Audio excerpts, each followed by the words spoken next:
Hello there guys and welcome back to the channel. Now I normally almost always make these pre-buff, post-buff damage comparison videos. Here I actually forgot to activate the White Magneto pre-fight.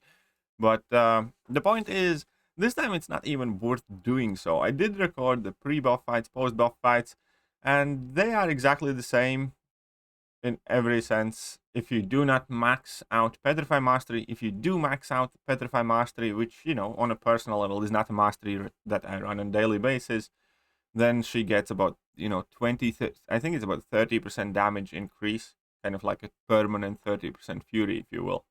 Other than that, when it comes to her damage output, you know, her ability to stun the opponents, it's exactly the same thing in generic matchups. Now, she did gain a couple more abilities, like her shock damage reduction is more potent and you can heal from shock now, and she has more potent abilities to deal with power gain buffs on her signature level. But you know, she already had the staggers on heavy attack anyways. They did increase the duration of staggers, so they are now kind of like easier to upkeep, but that's virtually the only thing she has. She doesn't really have any immunities or anything else going for her. Access to shock debuffs herself, you know, ability to heal from shock debuffs, and, you know, somewhat improved stagger and, you know, power gain ability interactions. And that is it. And I don't even want to go through all of these fights because, again, they are exactly the same. They really are, unless you max out Petrify Master, in which case you still can easily be outdone by better RNG before. Like, I think some of these fights actually turned out to be longer after buff than before buff, where I just got somewhat luckier with RNG. And I will probably make another video where I will go over all of the buffs that we have had this year, because this year, for instance, I didn't even do the best buffs ranked type of video, because virtually all of them are insignificant and shit. I think the entire buff program has gone downhill very fast, and whatever changes they have systematically adopted in Kabam, it's just awful. There used to be a time when, you know, everybody was super excited about the new buff champions to find out who they are. And when the buff goes live, it was like, well, worth testing out these buff champions for several hours. And at the moment, we have like Storm, that's, you know, objectively a good champion right now. Very simple, but, you know, just effective. And you know, that's pretty much kind of it. Like, you know, Mordor got some improvement, which made him a lot better. But the buff quality itself, it kind of seems to have gone down the route of do the bare minimum of amount of work to make this champion slightly less shit. They're not focusing on making a champion good. They're not focusing on making a champion exciting or interesting. For most part, they're just kind of, let's adjust these couple of lines to make the champion, you know, tiny bit better than they are, so, you know, they can't be the worst champions in their respective classes, for instance, anymore. And that's how virtually every buff has happened this year. You know, let's jig one number here and add another number there, maybe add another tiny line that, you know, does very little, but, you know, technically we have given her extra ability. Like here with her Sig ability that, you know, you can nullify power gain buffs, and additionally you can reduce opponents' power gain effects by 80%. Yeah, that's cool. Except, you know, you can just use Petrify. That virtually, you know, half the science class has. And you're going to choose the same result. Like, if you put, for instance, this was one random thought that I had earlier today, where put Agent Venom next to Jane Foster, the only meaningful forms of utility she really has would be the stagger on heavy attack, which Agent Venom has, and, you know, she can reduce ability power gains, and Agent Venom can do that too with Petrify on his level 1s. But the difference then is, obviously, then you're left with another 50 things that Agent Venom can do, and you're left with virtually nothing that she can do, you know, do some crits or some stuff like that. And not to appear like negative Nancy this time around, but, you know, I'm definitely not by myself thinking this. I know that we saw some YouTubers post thumbnails of Thor Jane Foster slaps now. Crazy good. Absolutely destroys content. She does exactly the same as she did before. It's amazing. Okay, I'm not gonna go there, but the difference of Thor Imposter pre-buff to Thor Imposter post-buff is virtually her sig ability and ability to pause shock. So in some matchups, you can kind of pause, all in all, there's about yay big of a difference between Thor Imposter pre-buff or post-buff, and none of it adds up. She doesn't have a place in any kind of like meaningful capacity in this game. I don't think it's worth ranking up to Jane Foster now for Alliance War or do some content. And they always use these hypocritical lines of like, not every buff is meant to be game breaking, not every buff is meant to be for end game players, and we need buffs for newer players and stuff like that. But I just think it's all bullshit, really, because like newer players want the good champions too. Yeah, I mean, it can be a comment on how hard these champions are to play, or how difficult rotations they have, but, Kingpin's super easy champion to play, one of the most powerful champions in the game. Tell me why somebody would need Thor Jane Foster or somebody else, if they have Kingpin right next to it. I just think that the entire buff program at large has completely lost its way. At this point, the impact on the game is virtually non-existent. As I said, this year, the only champion who has a chance of being kind of like up in the meta game would be Storm, but she still isn't even there. Yes, there are a lot of people who like her, but it's not like we see Storm dominating Alliance Wars. It's not like we see Storm dominating Alliance quests and, virtually every game mode. She's a good champion now, but she's nothing like must-have kind of like top of the game tier option. And that's the best they have done. And then virtually every other buff, your Psycho Man. Does anybody right now loves to play Psycho Man? Yondu, is Yondu getting ranked up like crazy? They do improve these characters, but to such a marginal, insignificant degree that it just leads me to think this entire thing is like an exercise in vain. And it's quite sad, because the buff program used to be one of the, most exciting things in the game. Used to be something we all look forward to. Where at the moment, it's really not. It's still kind of interesting to see which champion, is going to get buffed in the off chance that they are going to surprise us and for a change actually, do something meaningful with it. But nobody really expects it. That will be the exception to the norm. The norm this year has been that who gives a shit?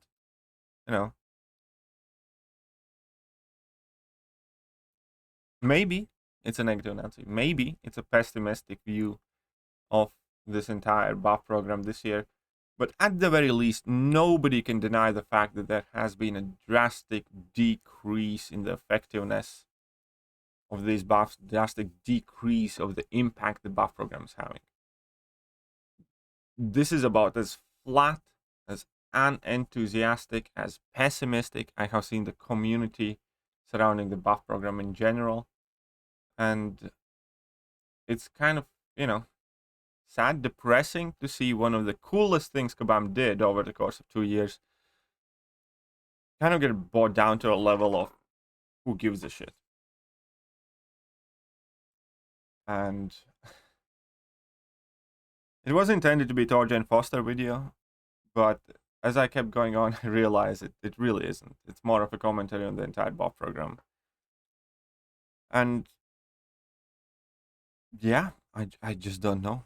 Like, I think with this buff in particular, because it was the only buff this month, because it was meant to be kind of like more substantial buff,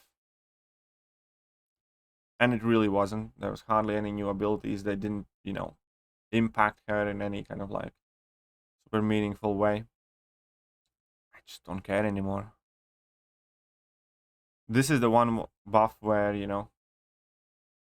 I'm done giving a shit about buff program. Next month they're gonna announce the buffs, cool, but I'm not gonna hold my hopes up. I'm not gonna be excited for it anymore. Even if they buff, I don't know, Groot or somebody that I have long been wanting to get buffed, my default train of thought is they're probably gonna fuck it up, and it's probably not gonna matter because Groot might go from the worst champion in the game to, you know, bottom 15 or bottom 20 champion in the game if they carry this on.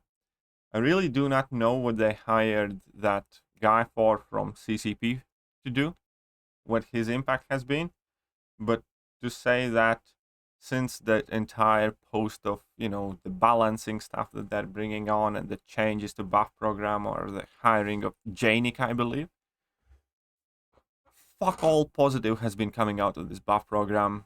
And obviously I don't know the person or persons involved in it. I don't know what directions they're working under or what has, you know, the mindset there have been. But I do know that I would take the 2021 buff program over 2022 buff program in a heartbeat. I do think this is a borderline useless waste of effort because most of these buffs, you know, will not see a catalyst. You know, most of these champions that are getting buffed that people genuinely allegedly spend time working on, you know, will hardly see any catalyst from any summoners during the rest of the course of this game. So, you know, what's the point? You know, if Kabam, if this is the best they are willing to commit to, it's like, who are you kidding? Why do it in the first place, you know? If this is how less of a shit you give about those buffs, then why waste somebody's time with them? Because I sure as shit don't feel, you know, comfortable wasting my catalysts on these turds of champions that are coming out of the buff program. At least for like 90% of them anyways. I don't know. I know this is a bit of a downer video, but I did definitely want to talk about it because last year by this time we already have had like 15 champion buffs that included, you know, Mallmans, Kingpins, and stuff like that. And even the more kind of conservative middle of the pack last year's buffs run circles around, you know, the best buffs of this year. Last year we looked at Miles or Joe Fixit as, you know, they're okay, whatever. This year, if any champion would get a buff like Joe Fixit, we would be celebrating, we would be salivating by it. It just shows how big of a contrast in the quality of work that we have been provided. Here it is. And yeah, I'm just done. You know, until Kabam actually starts releasing some proper buffs with proper impact on the game, at least in some levels of the game, and that you can see that there's some love, some attention, some effort to put it in it, I just don't care. I really don't. Who they buff, like, you know, I don't care if they buff one champion, no champions, two champions next month, because even if they buff two champions, like, it's not like anything meaningful is gonna change about them. Man, it just sucks, this feeling. It really does. Especially because some of the all-time favorite champions right now are the champions that have been through the buff program, be that Mallman, be that Kingpin. Absolutely love King Groot now, absolutely love Joe Fixit. Angel is, you know, beasting in Cosmic class, and virtually in every single class. Mr. Fantastic got through his buff and became an absolute monster, even though he was really good before.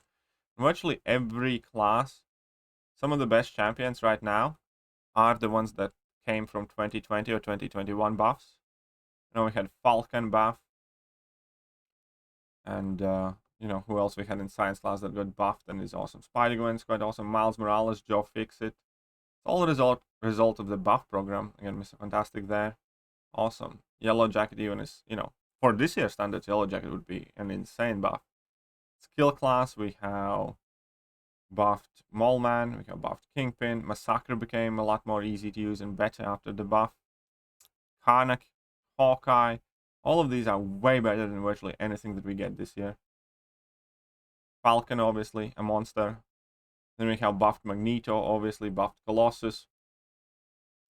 And who else in the mutant class? Buffed Gambit's even much better than anything this year that they're doing. Storm this year is the only kind of remotely decent buff that we have had. Tech class, Hulkbuster is one of the buff champions. Nebula got, you know, quite a lot of life breath into her with the buff. Over the Duck even is, you know, interesting, peculiar, but cool buff. Ultron, an absolute monster of the class now, towards the top of it. Cosmic, as I already said, Angela, King Groot, so on and so forth. Diablo, Mystic class. In every single class, some of the best champions in the game are the ones that came from this buff program. Right now, I genuinely don't believe we're gonna get anyone up there again. Until Kabam proves us wrong, I really don't care about the buff program anymore. Man, that sucks. Let me know what you guys think about it, and I'll catch you guys soon. See ya.